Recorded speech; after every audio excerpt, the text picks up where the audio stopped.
You're listening to IsReal News, 3 daily briefings on the Middle East and on global developments. From IsReal News, these are the morning headlines for Friday, April 17th.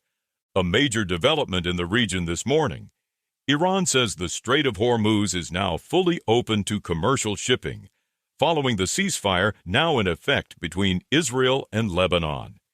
Iranian Foreign Minister Abbas Araghchi says the passage is open for all commercial vessels for the remaining period of the ceasefire along what he calls a coordinated route already announced by Iranian maritime authorities.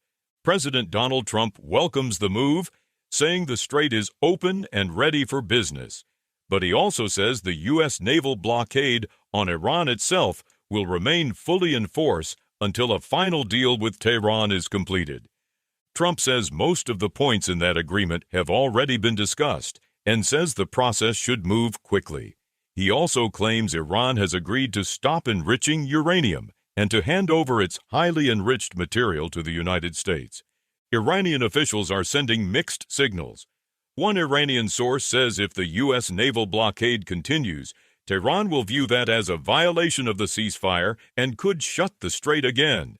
Iranian reports also say the reopening applies only to commercial shipping, not to military vessels. Global markets are reacting fast.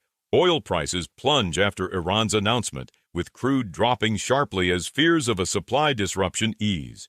U.S. stocks are rallying, with the Dow surging, the S&P 500 crossing 7,100 for the first time, and the Nasdaq also hitting a new intraday high. At the same time, the Lebanon ceasefire is exposing tension between Washington and Jerusalem over what comes next. Prime Minister Benjamin Netanyahu says Israel agreed to a temporary ceasefire in Lebanon at Trump's request in order to give diplomacy a chance. He says Israel has made major gains in the north, including what he describes as a deep security belt along the border and the destruction of 90% of Hezbollah's missile and rocket stockpiles. Netanyahu says Hezbollah is now only a shadow of what it once was, but he also makes clear the mission is not complete. He says Israel still plans further action against remaining rocket and drone threats and remains committed to dismantling Hezbollah over time. Trump, however, is taking a harder public line.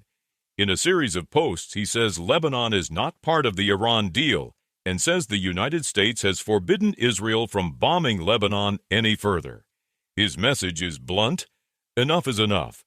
Former Prime Minister Naftali Bennett is attacking the ceasefire, saying Israel has returned to the old cycle of temporary rounds instead of decisive victory. Bennett says the government failed to fully dismantle Hezbollah and Hamas, and warns that a new round of fighting is only a matter of time.